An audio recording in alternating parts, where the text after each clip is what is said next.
Okay, hi there. I'm Christopher Paul Ah, Jones, and introduce yourself for me. Who am I speaking with today? well, I'm speaking with Elizabeth Peirson. And what? And if you tell the audience, what do you do? I'm the proud owner of a company called Evolve, and what we do basically help small and medium business owners create greater success in their business and in their lives. Fantastic. And so, what do you think the biggest problems that people are suffering from at the moment with their current lockdown, which is fairly, I mean, different levels, but fairly consistent around the world, I think. Because you're there in, tell everyone where you're from, actually. Where are you based? Well, I'm from Israel, Yeah. and we live in a cute suburb not so far from Tel Aviv called Orani. Very nice. Yeah, it's actually not been too bad because the benefits of a suburb and having a garden so the kids can run around a little bit more. Yes, that's one thing we miss in London is not Yeah. having the garden. So yeah, so what are the biggest problems for sort of small and medium businesses, would you say, from a coaching point of view in the current climate? Well, from a coaching point of view, I can divide it into two. Hmm. And the one and most important thing I think even before we touch on the business side, on the technique side, which is always a bit of a struggle for I think most business owners or little business owners at least, is if we're talking about the emotional side, it's just that huge fear and anxiety Yeah.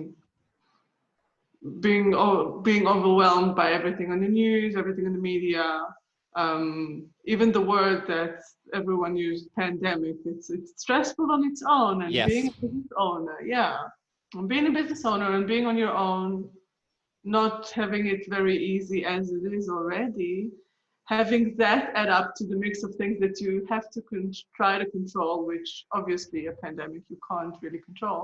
Yes.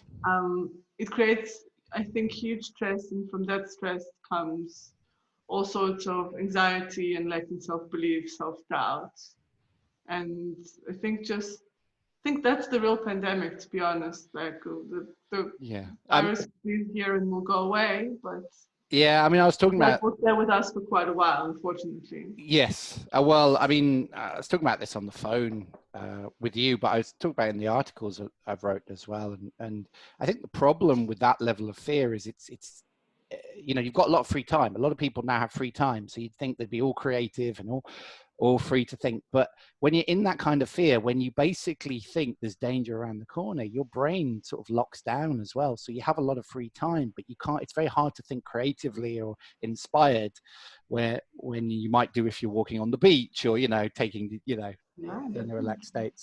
So yeah, it's that level of fear. And as you say, the power of words are very important in how people feel. So when you say, you know, I mean, even things like, you know, saying job versus career have a very different connotation for lots of people. So when you start talking in terms of pandemic, and it's not, you don't want to downplay these things, but obviously it does have an impact on people's minds, you know, on what that means. So yeah, you're absolutely right. So what would you recommend to a business owner to sort of start getting out of this place, this mindset?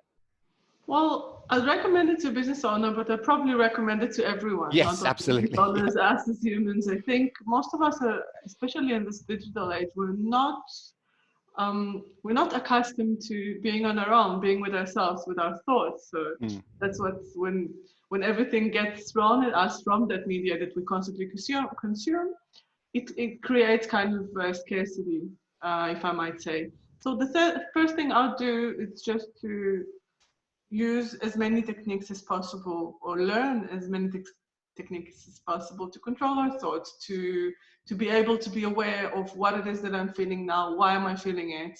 Is it a justified fear or is it just an Yes. anxiety? Yeah. And just be mindful of these things, and from there to make decisions, because while I keeping myself mindful, I can really see where is my fears just justified, where, well, there's a virus that's going on when we need to be careful, and where is it just an anxiety for me going bankrupt, for me not being successful in selling, from no one's buying my products because no one has money right now, and all these like inner stories we keep telling ourselves Yes. in our heads, which might have to do something with reality, and might not. We just don't know, and we just, because we're alone most of the time, just say Yes. this.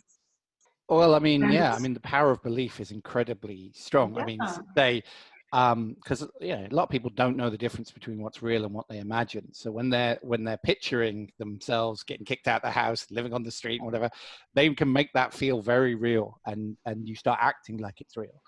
and the worst thing that can actually happen to you if you start thinking about it. Well, Yes. thoughts are things. I'm a huge believer in that. So once you start thinking in that way, it might even happen. Yes. And that can be the worst thing and the best thing, because if you think the positive thoughts and see the positive pictures, that can also be a part of your life very, very quickly. Yes, yeah, absolutely. I mean, I would always add that I think you need to get rid of the negative as well, because sometimes people try and sort of cram on a positive on top of a negative rather than, as you say, exploring that and going, well, what is this about? What is it I'm feeling? And is this, where's this coming from? And also, even if it is partially true, does this way of thinking serve me? And, going back to what I was saying, that if someone is feeling these fearful thoughts, then they go into a stuck mode. They'll take less action, and then their business failure or life failure or whatever, relationship failure, will become more real for them by their actions. So yeah, as you say, you're moving towards what you focus on. So when you talk about techniques, what kind of techniques do you recommend for helping people? What kind of stuff is a quick way for someone to change in your mind? Well, first, I think stopping and meditating always helps. Even if we're not accustomed to meditation, just having those few moments in the morning. Well, we don't have much time even at home, because some of us surrounded by kids, some of us might still have to work Yes. and have to juggle everything around us. But I find the best thing to do is start your day with a few minutes of meditation, even if it's 5 minutes, even if it's 10 minutes. It's better than nothing, because it just gets us into this mode of really, really being with ourselves for a moment and realizing that everything's still intact, everything's still here, and there's no need of overdoing it and being over scared and over panicking. Mm-hmm. And I also wanted to ask you, actually, like, what do you think would be like a first good step of, I know you deal a lot of fear and anxiety. Yeah. What would you think would be a first good step I mean, into? I think I would agree with what you were saying earlier, which is to challenge it, is to first acknowledge what is it I'm actually feeling, i.e., what's the recipe for my fear, if you like, which is one I always come back to, i.e., what is the picture I make in my head? What is it I say to myself? What is it I believe? How do I breathe? How do I hold myself? And when you disrupt that recipe, you can change how you feel. So the first thing is just noticing what you're doing, and then asking the cause, going, well, what's causing me to feel that way? Well, because I'm trapped at home, because I'm allowing myself to be with my thoughts, and normally I'm distracting myself, whatever it is, Yeah. or it could be, as you say, something deeper. So that's the first thing, acknowledging it. And then there's, as you say, deep breathing is a very common, it's almost overly prescribed, so people ignore it. It's like, oh, breathe, yeah, right, I'm fine. But it is a very quick way to connect with yourself. One of the quickest ways, because I have a very fast mind, and I was always really bad at any kind of relaxation. If someone said think of nothing, I'd be the kind of person going, thinking of nothing. I'm thinking of nothing. I think I'm thinking. No, wait, I'm thinking. Yeah. So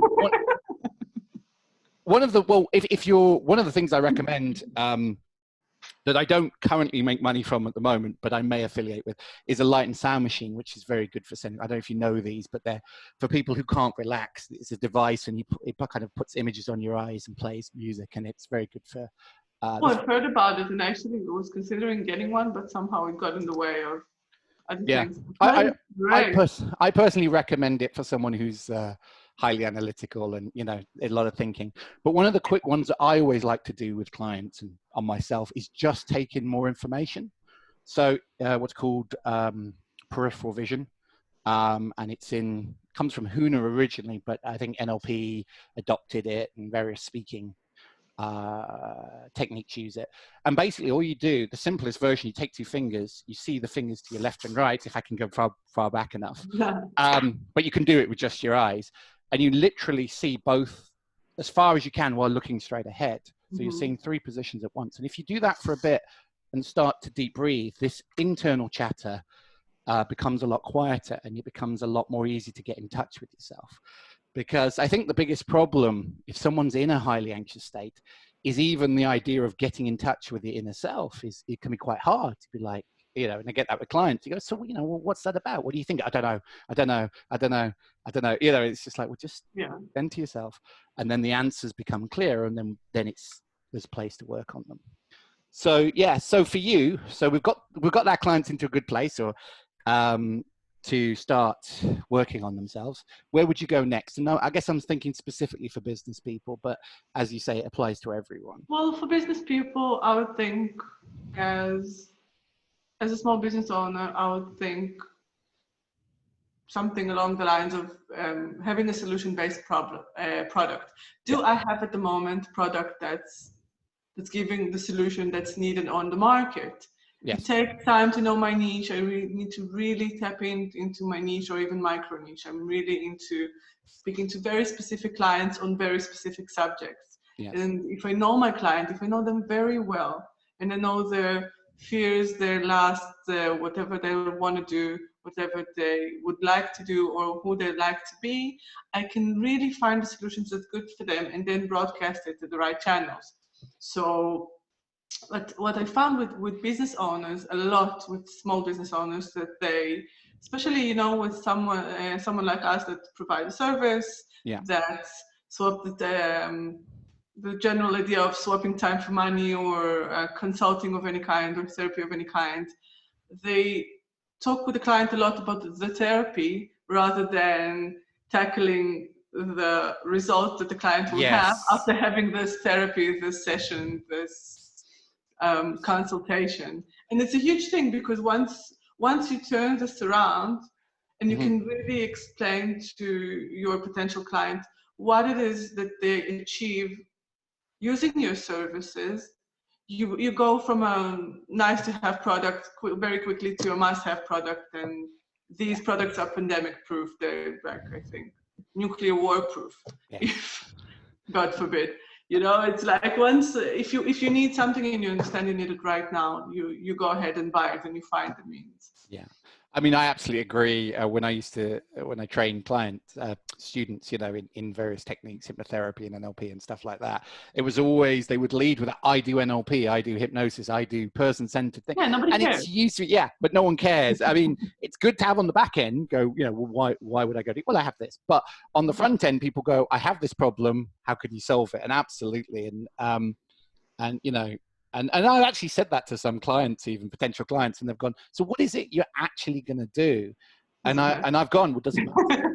You'll come in with a problem, you'll leave without it. And they'll go, yeah, no, that's fine. I was like, if I told you to stand on your head for 10 minutes and it worked, would you do it? They're like, yeah, of course. So that tends to be it, Of course, there are some people that do need a lot of detail, but and it's the mistake that people make. They list their qualifications, they list, they think it's about them, really, rather than about the client as well. So start to try and say all about that. So for anyone writing, if any business doing a website, talk about the solution first, and then a bit about you, not the other way around. Not, I'm great and here's all my qualifications and stuff. Well, it's great. As you said, it's great in the back end. Yes. Some clients you need to justify. You need to explain. Have a client that's really into diplomas on the wall kind of clients. And you get them, but I think most people in our day and age, they're all about solution and what can you do for me and how fast can it be done. Yes. So once you tap into that, you're good to go.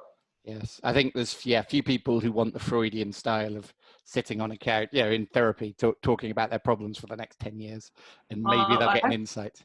I actually just had an article this week in one of the Israeli newspapers saying exactly that. And the chick working the article, she asked me, what do I think? Excuse me. What do I think? Got my mind out of the question. So I was just that happens. Yeah. So I was talking about all ADHD right here. I knew it will come up with stuff. So I was talking about like from a therapeutic point of view, people don't want to talk about on the couch. Now I remember. So I was talking to the chick, and she asked me, because I'm I'm an RT therapist, and she asked me, well, how is it different to different therapy, to regular therapy, and why should people be trained in this method, and what's good about it? And I said, I'm not even addressing my clients as my patients. It's not a patient, because they come and go so quickly, because they come with a problem and they leave without it. Yes. And they said there's no point today with the techniques we have today and with the vast knowledge we have about our minds today to go over and over and over every week and have the same wound open up again and again and again, rather than just find the right cure, find the right medicine, put it on there and have it removed for good, you know? So yeah, that was exactly as like you're saying. But then again, some people just need to come and talk every week. So yes, yeah. Oh, yeah, and absolutely. There's a place for having an impartial. Yeah, there's a place for having an impartial voice without judgment. That is a style, but that's very different than sort of solution-based ones, which are what are the causes, how do we change those patterns, and they all have their place in any combination of them. But I mean, it's funny what you're saying, because I often say that to clients about the information we have today, and about how we are more psychologically aware. Like, you know, schools do mindfulness, or some schools do mindfulness before classes and things. And, you know, even if you had no money, you know, most people have the internet. You could go and find 50 TED Talks. You could find, you know, so you could find all sorts of information that to our parents would have been wasn't available. So and I kind of say that with anxiety. On the one hand, we have more stresses, we have more things to be worried about, because we're trying to juggle so much nowadays, because we're not used to the technology and having to phones and all this stuff, pings and emails and all that. But on the other hand, there are so many more solutions out there, and you know, and businesses take mental health far more seriously. It's not just suck it up and deal with it. But, you know, I mean, I think that said, I think the big thing with the whole Corona thing is that it's just so unexpected. You know, I was talking to someone who works at a university, and they were saying in all their worst forecasts, they could have never predicted that 0 students would be coming in for the next however many months. And it's just like things you couldn't predict, and that's, you can spend, even if you're a worrier, even if you're working through every worst case scenario, which actually isn't helpful anyway, because it puts you in a state.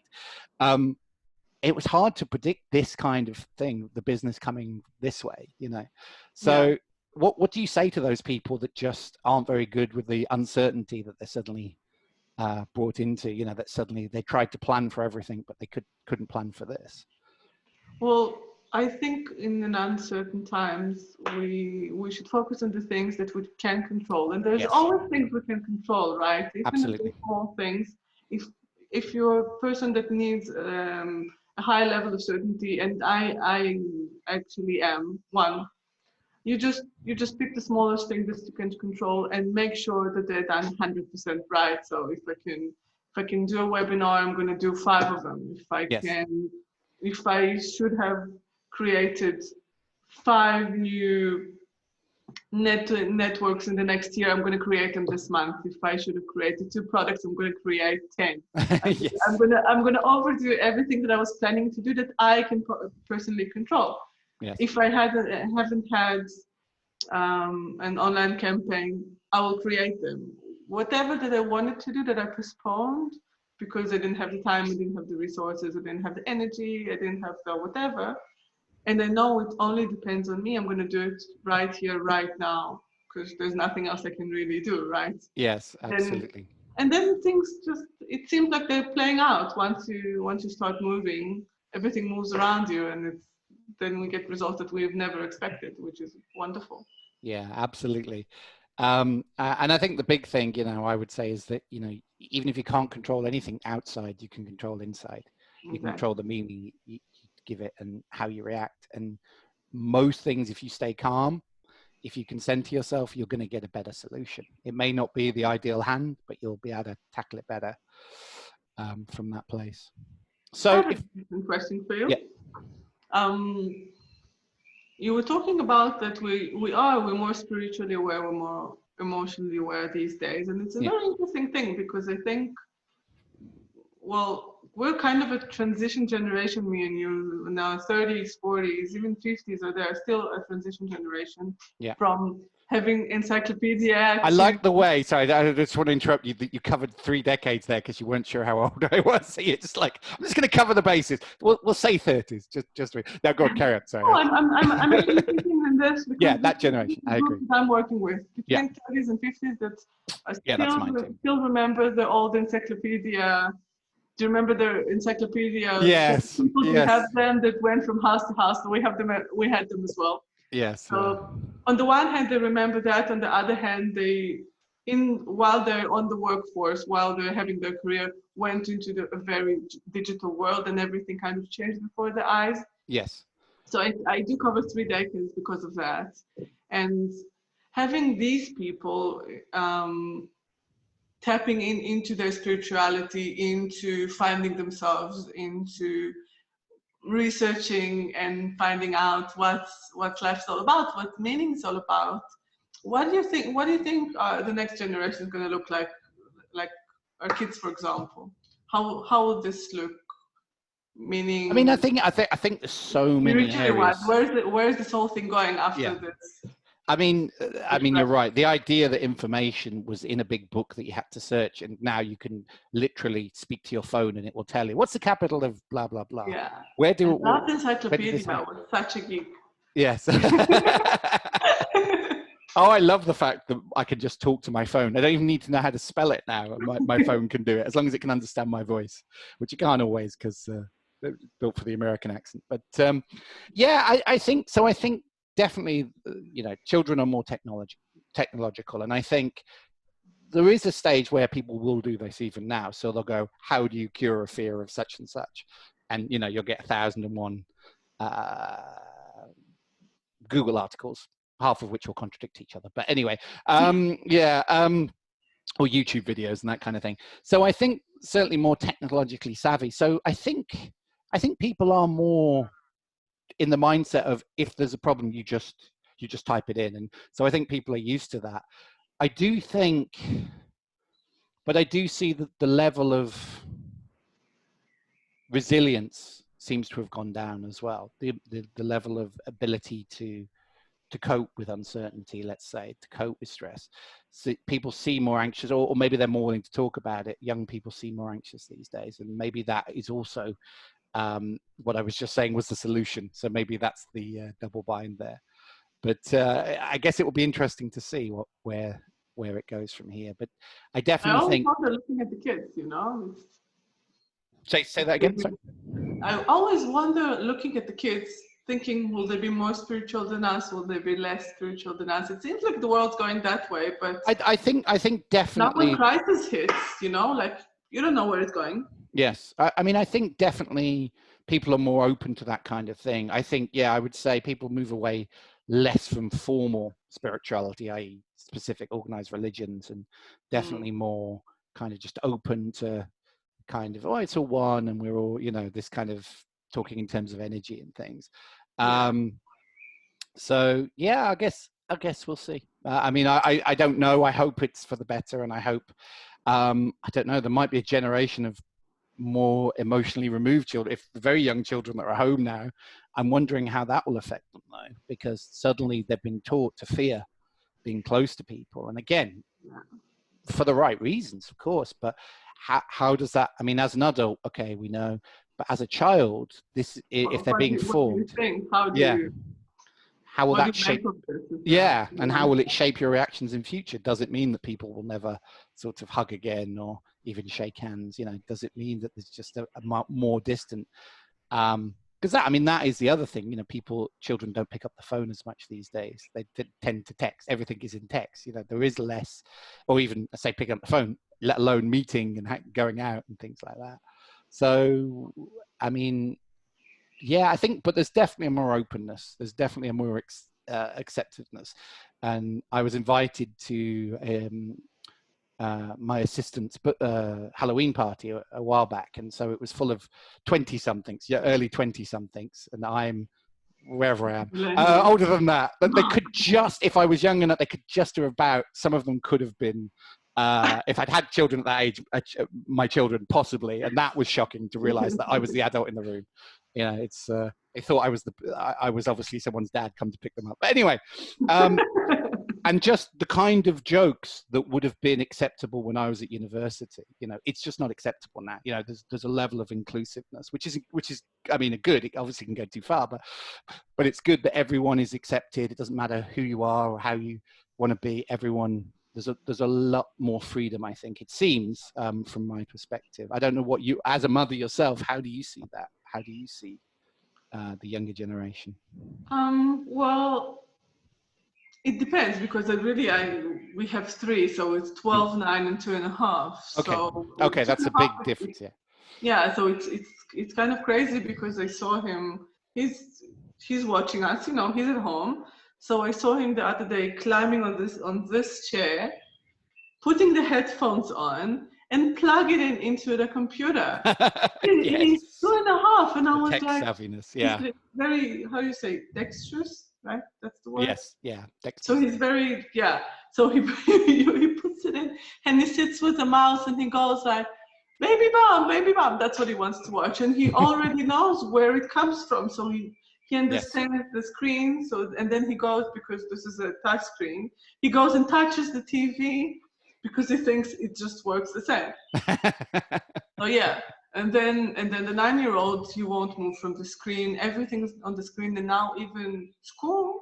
Well, with us, I'm not sure what's going on in the UK about that, but they went back from spring holidays straight back to school, but everything's online, which is huge influence on the system. And he's on the screen now most of his waking hours, because he's on the screen with the teacher, and then he's on the screen with his friends playing, and then he wants to maybe speak to someone, and then even if I want to educate him in some other way, like self-development stuff or something like that, this is also on the screen. So getting him off it, he just like walks around with it. It's like, it's crazy. I wonder, and the bigger one's not at all. Yeah. So watch TV and then go away and do something else. Yeah. So. I mean, I wonder if, though, the fact that we haven't been allowed out, and I guess this will be time will tell, the fact that, you know, visits to the park and the beach and whatever have been limited, when suddenly people do get it, it will suddenly be seen like a luxury. You know, it's like if you couldn't afford something and then you can afford it, you give it more value. So the fact that you see it even in England, the fact that no one was going to the park before, and then they're like, right, you can go to the park, but only for half an hour a day. Suddenly everyone's in the park. Yeah. And so it's like the second you... With the beach. Oh my God. Say that again? What's going to happen with the beach? We're not very far from the beach, about half an hour drive. And it's Israel. Everyone's on the beach all summer anyway. Yes. Such a beach people. And now I'm craving just going. It's not allowed at all. I don't understand why, but it's not allowed. So we can't go to the beach. So once they allow it, I think everyone's going to be at the beach even more. Like, such a small country. Where's everyone going to stay? Yeah, that's not good for social distancing, is it? But I think... But I think that's the thing. So it's the other thing I would say is possibly nature will get more value. It'll suddenly suddenly when they can't do it and they suddenly can, that suddenly tree, you know, suddenly look, trees, and that connection, that importance that's kind of been lost may go up.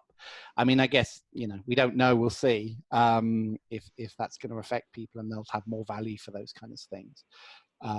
You know, I've noticed kids much more aware than us, environmentally wise. Yes, absolutely. Yeah. Because they're being taught and they listen. I just came around both of my older kids listening to a lot of things having to do with environment and a lot of videos having to do with how this is actually good for climate change, because it's just kind of brings everything down. And then the older one decided she's going to be a vegetarian now. So I don't want to hurt animals. I don't want to hurt anyone. It was suddenly, and it was a very quick change, because she realized that might help. And then my South African husband went and said, well, you know, like when you eat the animal, she's dead anyway. Yeah, someone's got to eat it. That's quite a practical way. No, she's already dead. You might as well eat her. And she went, And she's so smart. She went like, but no, daddy, but if I don't eat it and my friends won't eat it and my neighbors won't eat it, so they won't be dying as much. So it just starts with me. And it was so intuitive and so very, very intelligent coming from a 12-year-old. Yes. It makes me realize that I think they get mature much younger than us. Yes. And it's a great thing, and I think it's a lot of it is due to extensive use of technology. Yes, so there's lots of good things to it. They're very, very aware. Absolutely. So before we go, one tip to leave people with, then what would be the one piece of advice that you would send people away with? Oh my God. Well, that's on the spot now. You can give more than one. No pressure. Well, I think my best tip, and I always say to, I think everyone I meet, the first thing I tell everyone is just imagine a brighter future, right? It's very difficult sometimes from the point that we're in, imagining something good will happen to us in the short term. But I really, really encourage people to dream and dream big, and then dream bigger than their biggest dream. Because like where our thoughts go, it's going to end up happening. And well, a lot of things in my life actually came to fruition where I've never ever thought it's going to happen to me. Like even having a business, because I come from a family of just the working class, middle class people, doctors and lawyers and engineers and such.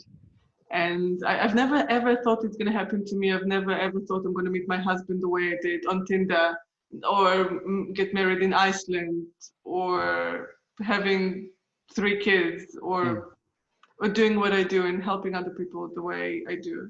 And it's all, I think, started with just being able to imagine that it can happen for me, and even more importantly, that I deserve it. So I think like if there's anything you need to work on, anyone needs to work on, is just dreaming the biggest dreams that you have, and developing your imagination and this like self-worth, I would say, because that's the thing that we can control, and it's the most important thing and most precious thing that we have. Fantastic. It's been a pleasure chatting to you, and we should do it again soon. I hope Thank you. We definitely will. It's been a pleasure talking to you. Thank you so much for having me. Thank you.